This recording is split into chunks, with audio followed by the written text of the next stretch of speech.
I'm here in Park City, Utah with my good friend Zane Pilzer. Paul, how are you? Great.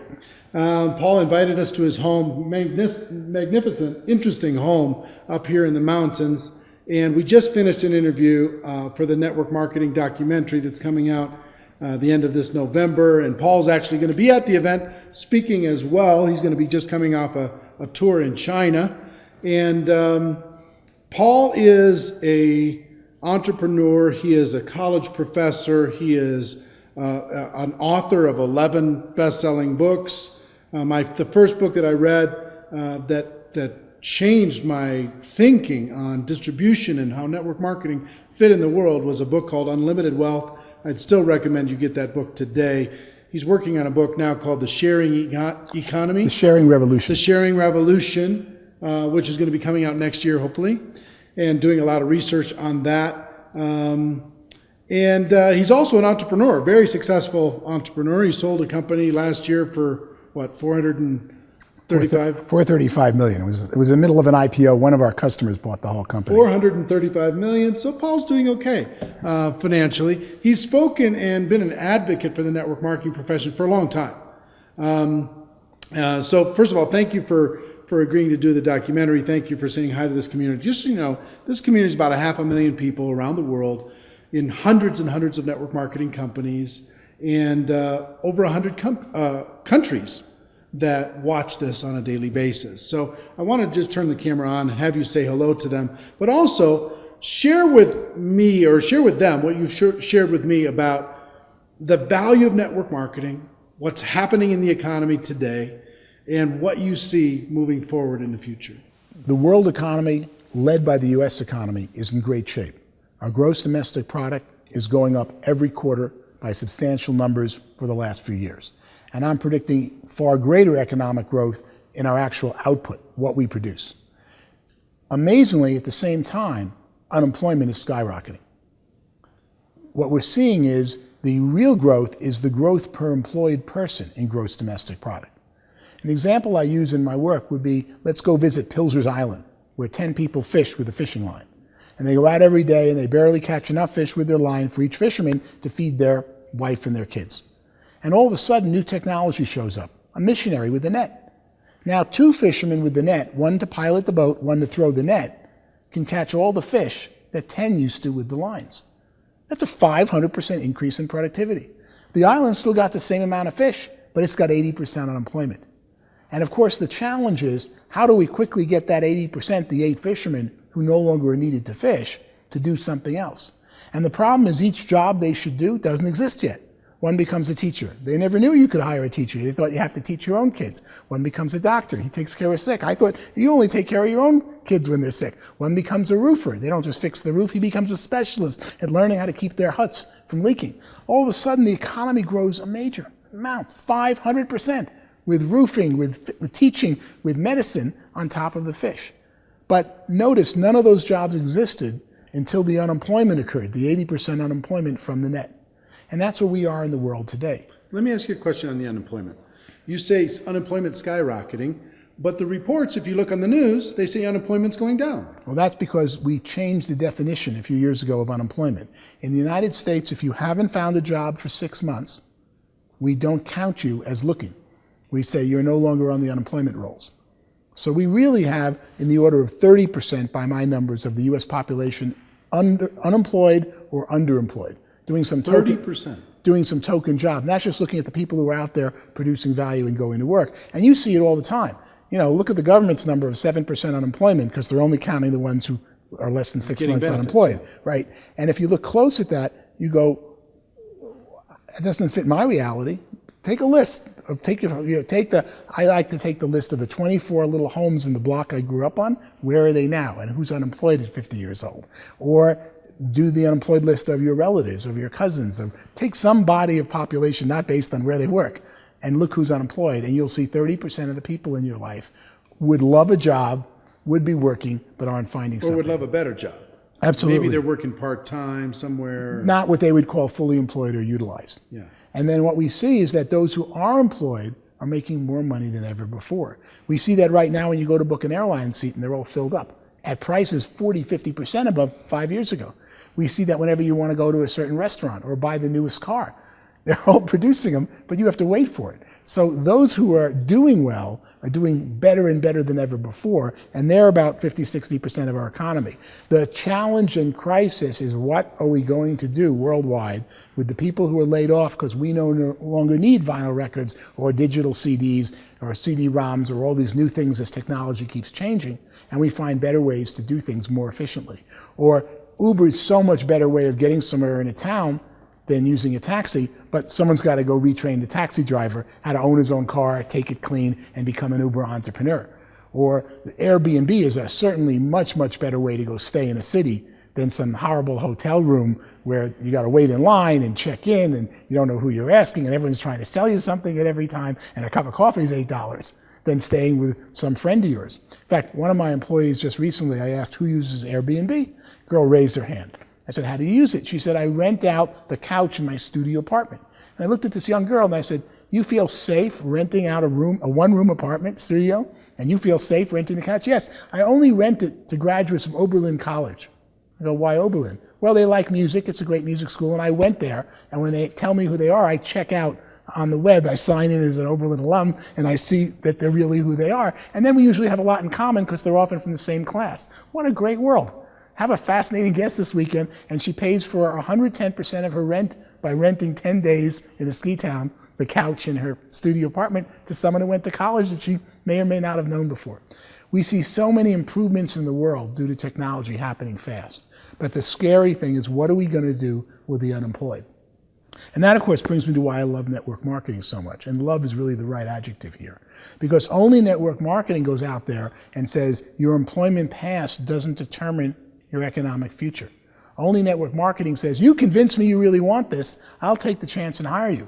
But I wouldn't hire you as an employee coming up with the money and the forms and having to pay you whether you produce or not. I'm going to hire you, but you're only going to make money if you listen to me and we train you together and we work and can succeed. So only network marketing has the opportunity to offer opportunity to so many people who have fallen off track. And that is unemployment, particularly the unemployment caused by structural unemployment, that's changes in technology, is the greatest crisis facing the United States and the developed world today, because eventually when you hit 60, 70% unemployed, you're in big trouble. Saudi Arabia has 90% unemployment because they pay people for not working and they import all their labor, and they become the hotbed for spawning so many bad activities and bad formats. We're right behind them unless we find ways to retrain people who are displaced by technology, and network marketing leads the way in making that happen. So tell me what you think about the future of network marketing. As we retrain these people, new skills, entrepreneurial skills, we teach people how to be entrepreneurs, take charge of their life, run their own life, get away from that job if they want to, have that extra income, build a career. What do you see as the future? Well, ultimately, the companies that succeed today in network marketing, while they think it's their product or something that's unique, what they're really succeeding at is intellectual distribution, distributing information about a product or service that will improve your life. Original network marketing was carrying goods, distributing when there wasn't UPS, there wasn't the post office, and you had to take them out of your trunk and lug product all over the place. Today, network marketing, virtually every network marketing company, is really about somebody teaching something else to someone, teaching a better method to someone, a better product, a better business way of doing business. And that is the strength of network marketing, and that's the bottleneck. As new technology comes up that would allow an Uber, an Airbnb, or so many things I'm studying in the sharing economy to exist, someone's got to teach the consumer how to use the new technology. And network marketing, while you think you're developing your wellness business, you're really developing your skill business at teaching other people new things. And that's going to be where the big money is. It already is in network marketing. That's going to be increasingly where there's more money in society, because companies want to train you or teach you to go train people about their product. Nobody does that as well as the network marketing industry. Yeah, I agree with you. And one thing I would tell you that I learned from your book, Unlimited Wealth, way back in my early days of network marketing, is you talked about something in the book called the technology gap. The difference between where technology was inside of a company and where it could be, where it could or individuals, the way in which you shave or drive to work, and the better way you don't know about yet. And what little things sometimes stick in my brain, and they change the way I think from then on. And from then on, I thought about everything that I did. Where was I on this skill, my personal skill, on finding people to talk to about my business? Where was I, and where's the best? What's the best there is? What's the blue chip standard? And what steps do I need to take in order to get from where I am to where I got? And every time I got to that next step, there was always something else. There was always a little growth. There was always somebody figured out a new way to be able to do it a little bit better, a little bit better. It's like climbing the mountains behind you. As you climb each mountain peak, you see another higher peak, but you couldn't have seen it because the mountain was in your way. And then you get to the higher peak and there's another mountain in your way, and you find there's always another higher mountain, a better way of doing something. But until you mastered the one you're challenged by, you didn't know there was another higher way. Instead of looking for the magic downline or the magic product or the magic compensation plan, I was looking for the magic me, because of the technology gap idea in my head that you planted from your book that had me go, okay, here's where I am on the 7 skills of network marketing. Here's where I am in my own attitude.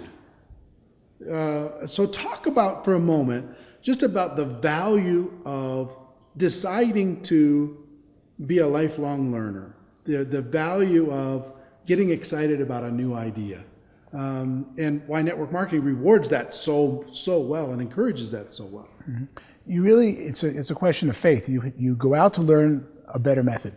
You master some area of a computer. You master some way of doing something. You learn a new network marketing technique to build your downline or communicate with people. And then you have faith to go, even though I just did all this and all the work, there's a better way out there. I'm going to have to ride and use what I just learned, but in 3 months or 6 months, I'm going to start again, because there's always newer and better methods. And the people who succeed are the ones who adopt those the fastest. My quote back then in Unlimited Wealth was to the effect of, prosperity belongs to people who learn things the fastest.